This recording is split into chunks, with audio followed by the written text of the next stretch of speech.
வணக்கம், வாழ்க வளமுடன்.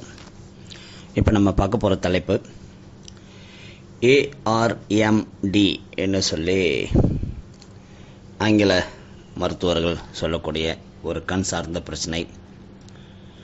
இந்த ARMDனா என்ன பார்த்தோம்னா, ஏஜ் ரிலேட்டட் மேக்குலர் டீஜெனரேஷன் என்கிற ஒரு முழுமையான வார்த்தைகளின் சுருக்கம். இது பொதுவாக 60லேருந்து 80 வயசுக்காரவங்களுக்கு கண்ணில் ஒளிக்கதிர்கள் விழக்கூடிய மேக்குலா என்ற இடம் ஏஜ் ப்ராசஸ், அதாவது ஏஜ் ஃபேக்டர், முதுமை என்கிற காரணத்தால் பாதிப்படையும் போது இந்த ஏஜ் ரிலேட்டட் மேக்குலர் டீஜெனரேஷன் என்கிறது உருவாகுது. பொதுவாகவே அன்டில் அன்லஸ் கண்ணில் ஏதாவது ஒரு பெரிய பிரச்சனை வர்ற வரைக்கும் நம்ம கண்ணை பற்றி கண்டுக்கிறதே இல்லை. கண்ணுக்கு தேவையான கண்ணின் ஆரோக்கியம், பார்வையின் ஆரோக்கியத்திற்கு தேவையான எந்த விஷயத்தையும் நம்ம பெருசாக செய்யறதில்ல. இன்க்ளூடிங் இந்த காலத்தில் மொபைல் நோண்டுறதுலேருந்து, அந்த காலத்தில் டிவி பார்த்ததுலேருந்து, அதுக்கு முன்னாடி காலத்தில்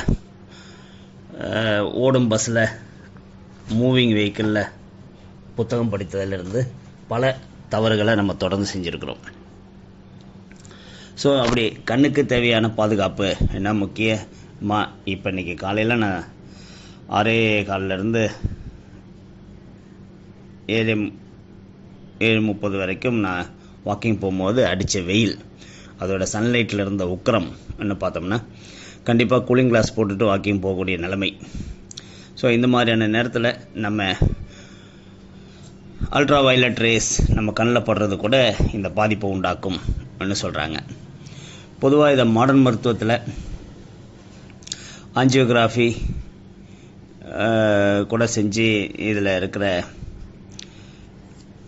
பிரச்சனையை கண்டுபிடிக்கிறாங்க, கண்ணில் இருக்கிற பிரச்சனையை கண்டுபிடிக்கிறாங்க. இதுக்கு லேசர் ட்ரீட்மெண்ட் செஞ்சு கூட சரி பண்ணுறாங்க. இது சில நேரத்தில் படிக்க முடியாத நிலைமை உண்டானாலும் பார்வை ஓரளவுக்கு இருக்கும்ங்கிறது தான் இதில் உள்ள ஒரு ப்ளஸ்ஸும் மைனஸும்னு சொல்லலாம். பொதுவாக இது பேப்பரில் இருக்கிற எழுத்துக்கள் இல்லை கோடுகள் வளைந்து குறுகி காணப்படும்ங்கிறது தான் இந்த மேக்குலர் டீஜெனரேஷன்ங்கிற பிரச்சனையோட சிம்டம். இப்போ இந்த வியாதி வராமல் எப்படி தடுக்கலாம், அதுக்காக வயசாகும் போது என்னெல்லாம் நம்ம ஏஜிங் ப்ராசஸுக்கு சப்போர்ட் பண்ண முடியும் என்ன பார்த்தோம்னா, கண்டிப்பாக உணவு மூலிமா நிறைய ஆன்டி ஆக்சிடெண்ட் உள்ள, அதாவது ஆன்டி ஏஜிங் ஃபுட்டுன்னு சொல்லக்கூடிய பழங்கள், பச்சை காய்கறிகள் நிறைய சாப்பிட்ணும், கீரைகள் நிறைய தினந்தோறும் சாப்பிட்ணும் வயதானவங்க.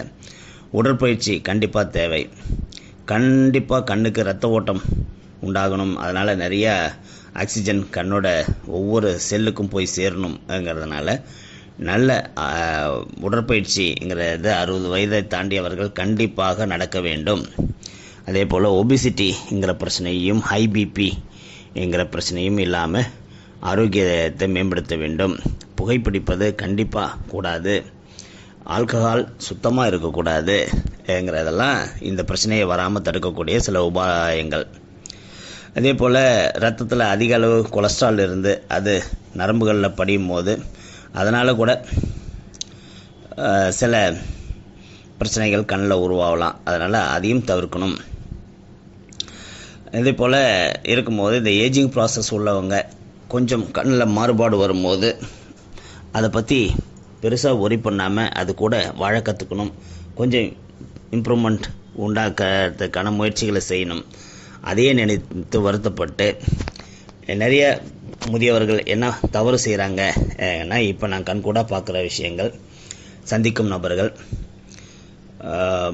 அவங்க 30 வயசில் 40 வயசில் கண் எப்படி இருந்ததோ அந்த மாதிரி திரும்பி பார்வை திறன் வரணும்னு ரொம்ப ஓவராக எதிர்பார்ப்புகள் உருவாகும் போது சில பேர் சொல்கிறாங்க ஆப்ரேஷன் பண்ணிக்கிட்டா இது சரியாயிடும்னு சொல்லிட்டு போய் ஒரு ஆப்ரேஷன் வேறு பண்ணிக்கிறாங்க.